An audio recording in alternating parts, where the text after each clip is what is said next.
Hi, welcome back to my 2021 holiday series. Hank is here with me because he won't stop crying while I do my intro.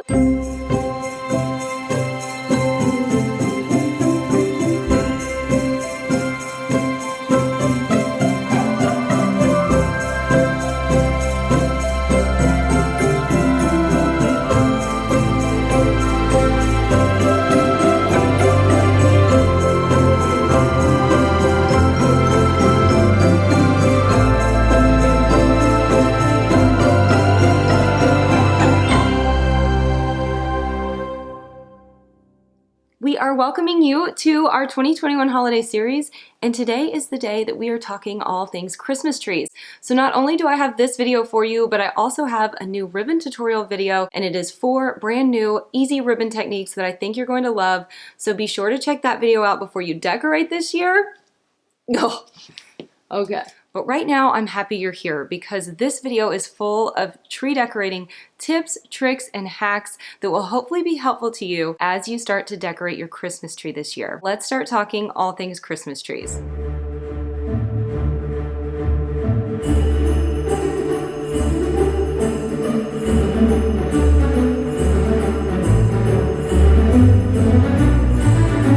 I have 11 tree decorating tips for you today, and I've actually broken them down into 2 parts. Part 1 is planning and prep, and part 2 is decorating. So let's get started with part 1 and our first tip. Tip 1 is picking out the perfect Christmas tree for you. I know this tip gets mentioned in almost every tree decorating video, but it's important, so I'm not going to skip it today. I will try to keep it short and simple though. Now, this is a reference to artificial trees, so if you're picking out a real tree this year, some of the same rules can apply, but it may vary depending on what's available to you. First, you want to consider placement. Do you want to put your tree in a window this year, or maybe a cozy corner of the room, or have it standing front and center like I have my tree in my living room this year? Just keep in mind that you want to keep your tree out of your doorways and your walkways as to not interrupt foot traffic or the flow of movement in your home. Once that's decided, it can be a good idea to measure your space. This will determine what width of tree that you should look for. If you have a smaller space like a corner of the room or an entryway, you can go with a more slim tree or even a pencil tree if necessary, which I think can be really great. As you can see, I have a slim tree in the corner of my downstairs office and a traditionally full tree in my open concept living room. Now let's talk height. Another thing to remember is that you always want to be sure and leave a bit of space between your ceiling and your tree, at least a foot or 2, so you have room for your topper. To give you an example, I have 20-foot ceilings downstairs, and this is a 12-foot tree. I'm going to put a quick reference guide here for you so you can determine how tall you want your tree to be. Keep in mind, all of our spaces are different and sizing varies, so this is just for reference, but I hope it's helpful to you. When it comes to adding any specific design element to your home, including a Christmas tree, size really does matter. You want to find something that is well proportioned to your space.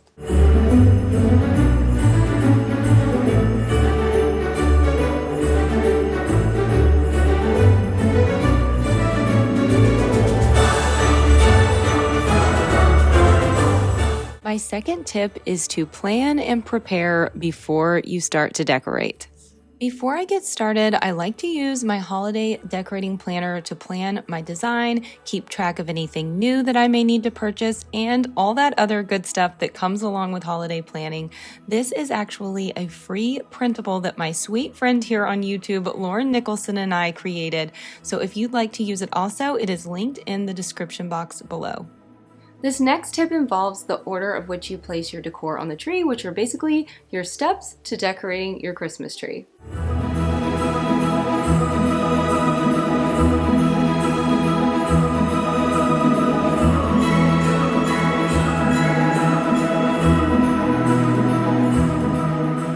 I'm going to do my best to walk you through when I place certain pieces on the tree during the decorating process. and why I tend to start with one on a certain tree and maybe something else on a different tree. Now, I am mentioning this because knowing where to start can be a bit challenging, and unfortunately, it can vary depending on your decorating style, what type of decor you're adding to your tree, and even the tree itself.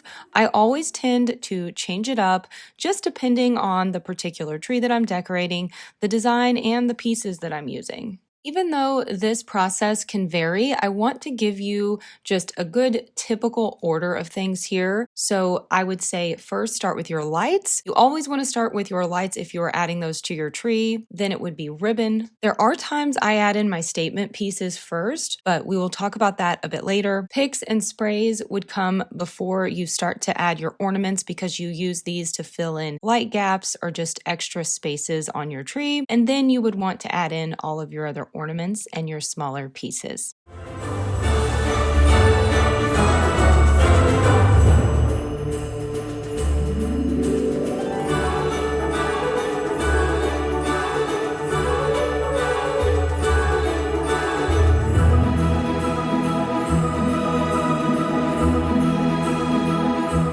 We have prepped and planned, let's get into the actual decorating, which brings me to part 2 of this video and tip number 4 on my list, which is remembering the base of your tree. Before we get started on the tree, I want to talk about the base just a little bit. I feel like this is a part of the tree that can often get forgotten or become an afterthought after you've decorated your whole tree. I mean, at least it can for me. You can definitely get creative when it comes to covering the base of your tree or your tree stand. I often use blankets or even fake snow in place of traditional tree skirts to cover mine. I think I've even used a small rug this year to cover the base of my tree in the office. And if you're using a smaller tree in your space, you can get creative and prop it up on something to make it taller. I actually use this stool that I have in my bathroom each year to put my bathroom tree on because it's just a little tree, but adding it on top of something to make it a little bit taller gives it that boost that it needs to really shine through in the space. Something really fun I've actually seen people use this year are baskets to place their trees in. I think it's such a unique and fun look to try, especially if you have a smaller tree. And now for my tip number 5, which is adding lights to a pre-lit tree. Now, I don't always do this to my trees, but a little designer trick that I've noticed over the years, and I thought I would share it here with you, is adding in light strands to a pre-lit tree. This just gives the tree even more of a vibrance and sparkle, which I love, especially if you have an older tree that doesn't have so many lights on it. When adding lights into a tree, I like to start at the base and wrap the lights around each branch, weaving them in and out of the tree from the base to the end of the branch tips. This gives a more natural effect, and you don't see as much of the lighting wire as you would if you were to just wrap the lights around the tree horizontally. Now, we aren't going to go into too much detail regarding ribbon in this video, but there is one tip I think is worth a mention, and that is using more than one ribbon on your tree to create a unique look. This technique definitely adds more detail to your tree's design. Using 2 or more complementary ribbons in tandem with one another can really help pull the whole look together. This is such a great way to give your tree that professionally designed look if that's something that you're going for. And this is also a great way to add that width to your ribbon design if you're looking to make your ribbon appear wider than it actually is on your tree. Just doubling up on your ribbon or using complementary ribbon together is a great way to achieve that. Now let's talk picks and sprays. Picks and sprays not only add depth and dimension to your tree design, but they also help fill in those gaps that we often have in certain spots on the tree and add to the overall fullness of the tree itself. I usually try to place my picks in after I've added my ribbon to my tree, and as I add them in, I always pay special attention to the placement, making sure to get them as evenly spread throughout the tree as possible. This year, I'm using lots of these really great white picks to add some softness to my large green tree. It breaks up the harshness of that solid color and helps bring my theme on this tree, which is white winter forest, together this year. It can be really tricky to know how many picks to actually buy for your tree. I'll give you a good reference. Last year on this large tree that you see behind me, I used about 12 different picks strategically placed throughout my tree, and this year I'm using over 30. So it all depends on your design, the size of your tree, and the look you're going for. I would suggest though, if you are going shopping for picks and you're not sure how many to get, always buy more than you think you need. One, you can return the extras if the store allows, or a great way to use those picks and make your design look a little more professional around your home is to take those same picks that you used in your trees and use them in little decor vignettes around the house. It really brings that tree design off of the tree and into the rest of your home, creating a great cohesive look. Now I want to mention my favorite design element to use when decorating any tree, and if you've been to my channel before, then you know those are statement pieces.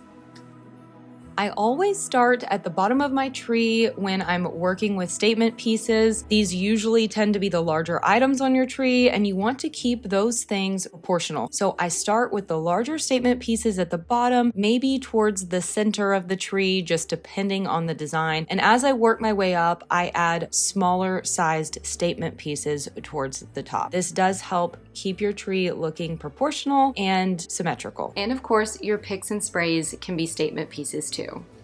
Which brings me to my next tip, and back on the topic of the order of design, and that is if you aren't sure where to start or what piece to start with on your tree, then I suggest working from large to small.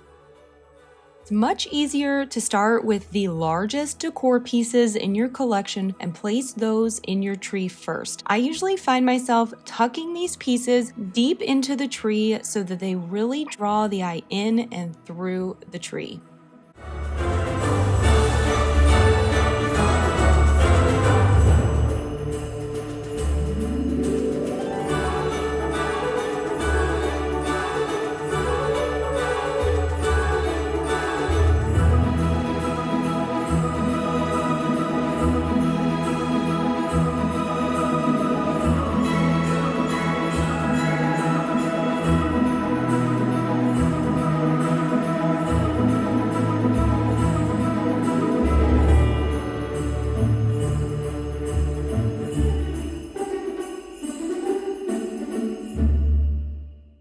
Since this is a tree decorating video, we have to talk ornaments, right? And I want to mention the most underrated and probably the most important ornament of them all, and that is the traditional ball ornament. So my tip number 10 is never underestimate the power of the traditional ball ornament, or what I like to call your basic ornaments. These are ornaments that we all probably have in our collections, and I've found over the years that they can really be the glue that binds that look together on the tree. They fill in without being too busy. We can use them in different sizes to add variation to our design. And if you have a lot of unique ornaments or sentimental pieces or figurines, these traditional basic ornaments can really balance the look and bring everything together so beautifully. You can add these basic ball ornaments in first or last. I always say these are a great smaller piece to start with if you're not sure where to start after you've added your statement pieces and your picks and your ribbon and all that good stuff. Start with your basic ball ornaments. Or you can add them in last after you're finished decorating your tree and you just want to fill in a few of those empty spaces and really bring that whole design together. So this final and very important tip is actually a PSA that comes from my mom, who is the person that taught me everything I know about Christmas decorating, and that is to not forget the back of the Christmas tree. Now, I know that people may not see the back of your Christmas tree depending on where it is placed in your home, but I will never forget one year when I was growing up, my mom actually had an entire tree fall completely over because she neglected to decorate the back of the tree. There were broken ornaments. It was a mess. So the lesson was learned, and I am here to share it with you. Don't forget to add a few things to the back of that tree and really balance that out. You want to balance your weight on both sides of the tree. You never know how heavy your ornaments become if you really just put them all on the front side. So make sure to balance out the weight on the back of that tree as well. I hope you found this video helpful and enjoyed all the tree decorating tips that I had to share this year. If you have a tip that I didn't mention, be sure to share it in the comments below so that we can all use it as we decorate our trees this year. I'm going to leave you now with a little Christmas tree tour of all 5 of the Christmas trees that I've decorated in my home this year. I hope that you enjoy it, and I just want to tell you I'm so grateful for you. Thank you for being here today. I hope I see you soon. Happy holidays.